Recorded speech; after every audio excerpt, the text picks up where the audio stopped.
Bonsoir à tous, j'espère que vous allez bien. C'est Chris Taylor, j'espère que tout va bien pour vous.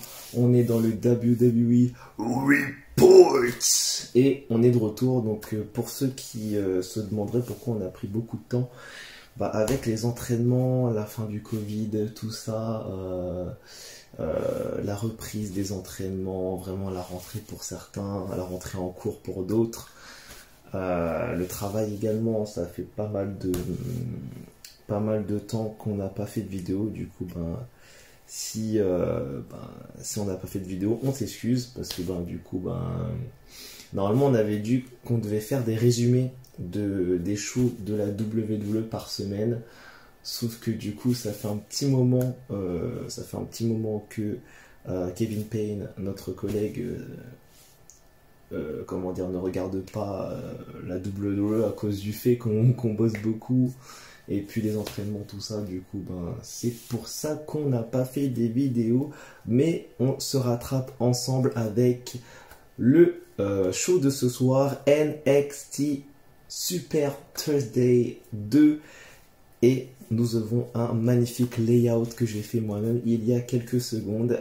Donc il y aura deux écrans. Donc il y en a un écran où je mettrai évidemment ma tête, donc la vidéo. Et il y aura un deuxième écran avec les images concernant le show, c'est-à-dire les matchs, etc. On va commencer du coup la preview de NXT Super Tuesday 2. Alors, premièrement, match simple entre Bronson Reed et Austin Theory. Austin Theory qui est donc de retour à NXT. Il a donc quitté les disciples de Seth Rollins. Il a donc quitté le Monday Night Messiah après s'être fait attaquer justement par Buddy Murphy et Seth Rollins à Monday Night Raw. Désormais, il est donc de retour à NXT. Il est rentré en rivalité avec The Think Boy, Bronson Reed. Donc, premier match de la soirée, Bronson Reed contre Austin Theory. Alors, très franchement, Austin Theory, je pense que j'adore. Franchement, le mec a 23 ans, le mec est très bon. Mais je pense que Bronson Reed est dans un très très bon élan. L'Australien est dans un très bon élan. Du coup, je pense qu'il va gagner le match. Je pense que Bronson Reed va gagner le match.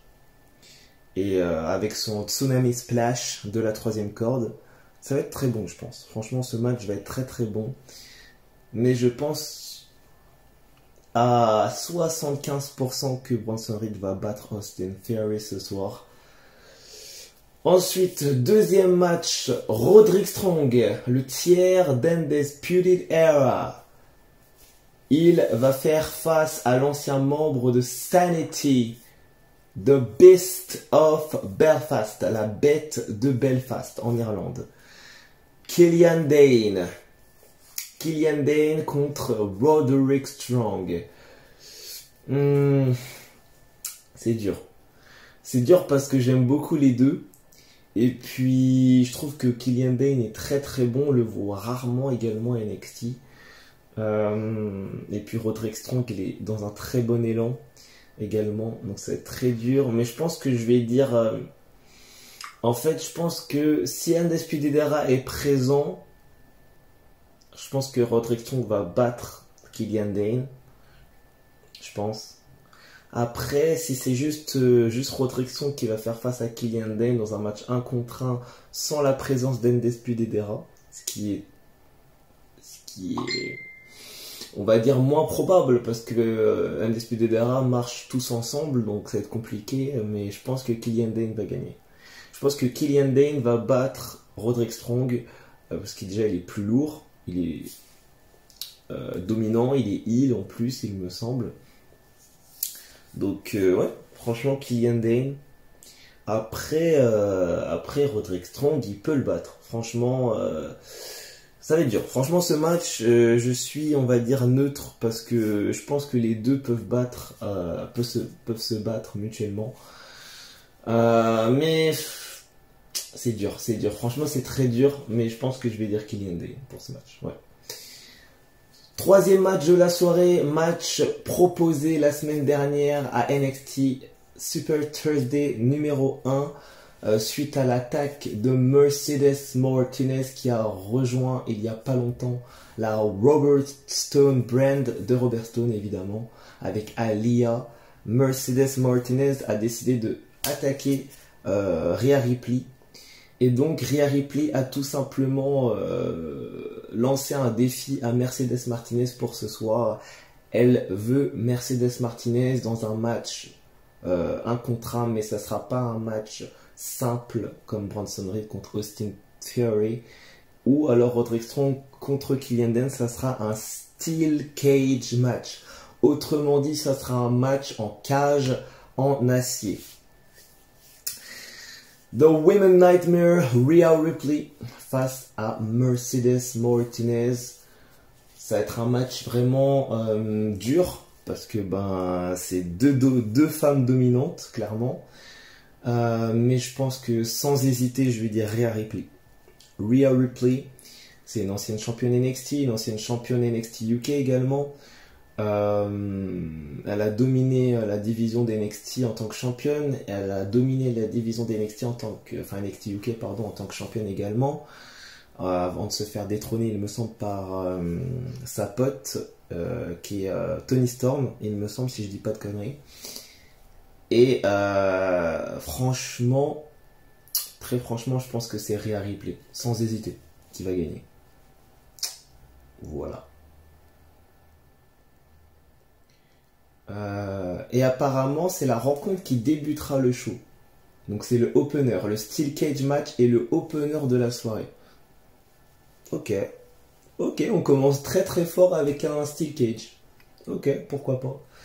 Original, c'est original. C'est cool. On continue avec le main event de la soirée, les amis. Le main event de la soirée, le dernier match. Après, évidemment, il y aura des petits segments, des petits matchs en plus. Il y a Damien Priest, évidemment, qui a gagné le titre il n'y a pas longtemps, le North American Championship. Donc, on attend de Damien Priest quelque chose. On sait qu'il sort d'une rivalité avec Finn Balor. Il sort également avec une rivalité avec Cameron Grimes. Donc, évidemment, on sait que Cameron Grimes est très intéressé sur le titre nord-américain. Donc, il y a de très fortes possibilités que Cameron Grimes soit le prochain adversaire de Damien Priest. Donc, la semaine dernière, Johnny Gargano, Tommaso Ciampa, Adam Cole et Finn Balor se sont affrontés dans un Iron Man match de 60 minutes, soit 1 heure de match en tout, afin de couronner un nouveau champion de NXT suite à la blessure de l'ancien champion qui s'est blessé à NXT TakeOver 30. C'est Karrion Kross. Cette rencontre s'est terminée sur une égalité entre Adam Cole et Finn Balor, alors que, en fait, si vous voulez, Balor a fait son coup de grâce. Il a réussi à avoir le deuxième point et à la toute dernière seconde, Adam Cole arrive par derrière. Last shot, 1, 2, 3, à la toute dernière seconde, Adam Cole égalise. Et voilà, là, les anciens leaders du Bullet Club au Japon, Adam Cole et Finn Balor, vont s'affronter dans un match vraiment intéressant. 1 contre 1 pour le NXT Championship. C'est encore très dur. C'est vraiment très très dur de pronostiquer. Mais je vais dire Finn Balor. Pourquoi Finn? Tout simplement parce qu'Adam Cole, premièrement, ça fait, il me semble, plus de 400 jours qu'il a été champion. Il a dépassé le règne de Finn Balor, justement, en tant que champion. Et en plus, il est resté champion presque 1 an et demi, à peu près, un peu plus d'1 an. Donc je pense que c'est le tour de Finn Balor. Vraiment, le mec sort du main roster avec quand même pas mal de choses faites. Le titre universel, le tout premier champion de l'histoire d'ailleurs. Ancien champion intercontinental également. Mais à part ça, pas trop de grandes choses dans le main roster. Donc il est revenu grâce à Triple H et NXT. Ce soir, je m'attends à vraiment un très très gros match des deux, mais je pense qu'il n'y a aucun problème, ça va être un très gros match. Et pour la victoire, Finn Balor, parce que pour moi, Finn Balor mérite amplement son titre NXT. Il le mérite amplement. Après, franchement, pour la petite surprise, ça serait cool de sortir le démon, vraiment. Ça fait très longtemps qu'il n'a pas été sorti, il me semble. La dernière fois, je crois que c'était contre Bobby Lashley pour le titre intercontinental.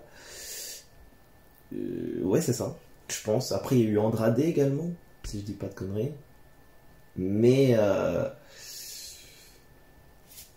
je pense que ça fait vraiment un bon moment que Finn Balor n'a pas sorti son Demon King. On verra. On verra, franchement, il le sort vraiment dans des cas désespérés en général, ou des cas vraiment spéciaux. Donc je pense qu'il va garder The Prince ce soir. Et je pense qu'il va battre Adam Cole. Je pense que ce soir, The Prince va récupérer son trône. Tout simplement. Voilà, donc je vais vous répéter vraiment tous les pronostics. Donc on commence avec Mercedes Martinez contre Rhea Ripley dans un Steel Cage match en début de show pour le opener, avec l'assistance évidemment de Robert Stone et Aliyah. J'avais dit donc Rhea Ripley pour gagner ce match dans cette Steel Cage. Je pense que le match va durer 5-10 minutes, j'espère. De toute façon c'est un opener, donc je pense que c'est ça, 5-10 minutes. Et Rhea Ripley va gagner le match. Ensuite, Bronson Reed, Austin Theory, pareil, 5-10 minutes, 15 minutes max entre les deux. Et Bronson Reed va gagner le match. Si Bronson Reed ne squash pas Austin Theory, mais je pense pas. Ensuite, Roderick Strong, Killian Dane, là ça se complique. Je vais dire 20 minutes. 20 minutes. Et puis évidemment, Adam Cole, Finn Balor. Main event, je pense, ouais, un match 30 minutes, 40 minutes max, je pense, pas plus. Après, c'est Finn Balor, Adam Cole, donc les probabilités pour que ça dure longtemps, c'est chaud. Voilà, donc la vidéo est plutôt courte, mais c'est vraiment pour vous faire ce retour en vidéo avec vous. Parce que c'est vraiment un grand plaisir pour moi de vous faire des vidéos. C'est vraiment vraiment sympa pour moi de faire ça avec vous. Parce que déjà fan de catch, en plus élève de catch, élève dans une école de catch. Vraiment le catch est vraiment une passion pour moi. Et si je peux la partager avec vous, c'est bon pour moi, c'est bon pour vous et c'est cool. Du coup, en ce qui concerne les nouveautés de la chaîne, pareil, let's play vidéo évidemment, les vlogs, le vlog arrive. Commencez vraiment à me proposer des idées parce que le vlog il arrive. On est en train de réfléchir avec Kev aux idées pour le vlog, donc on a des petites idées. Les interviews, ça va bouger également. On a vraiment beaucoup d'interviews qui vont arriver. Donc j'ai mis sur Facebook, pour ceux qui me suivent sur Facebook, j'ai mis vraiment dans ma story et puis dans les actualisations, les publications, les personnes entre guillemets qui ont été invitées pour l'interview. Donc on a Tristan Archer qu'on salue évidemment, Tamila Schmidt, l'une des meilleures catcheuses françaises. On a Aigle Blanc, l'un des meilleurs catcheurs français évidemment. Tristan Archer, l'un des... Laisse tomber, Tristan Archer, on en parle tellement que le mec est tellement impressionnant en ring également. On a également Serge Sullivan, le premier catcheur russe qu'on interview. Et il y a également en attente la première catcheuse allemande qui va arriver, Mélanie Gray, de l'une des meilleures écoles de catch en Europe. Ça se passe en Allemagne, c'est la WXW. Voilà, donc vraiment il y a beaucoup d'interviews qui arrivent. Donc si ça vous plaît les idées, n'hésitez pas à faire péter les pouces bleus. Abonnez-vous en masse parce que c'est la seule façon pour vous tout simplement de me suivre pour la continuité de la chaîne. N'hésitez pas également de faire péter les commentaires, commentez, donnez votre avis, donnez vraiment tout ce que vous avez envie de dire sur les vidéos, même sur celle-ci, vos idées, vos pronostics. Ensuite, activez la cloche parce que c'est encore la seule manière pour vous de recevoir une petite notification concernant ma chaîne YouTube. Boum, quand j'ai sorti une nouvelle vidéo, ça vous fait une petite notif pour vous dire The Anarchist a sorti une nouvelle vidéo. Et puis partagez en sûreté, toujours en sûreté, vos amis, votre famille, vraiment des gens en sûreté. Et puis voilà, je pense que j'ai tout dit. Donc let's play, vlog, vidéo, interview, report, résumé de carrière qui vont revenir évidemment, les résumés de carrière concernant les catcheurs en général, parce qu'on fait pas que WWE. Voilà, voilà. Donc vraiment merci à vous tous. J'espère vraiment que ce NXT va vous plaire. On se retrouve très prochainement pour de nouvelles vidéos. Bisous à tous.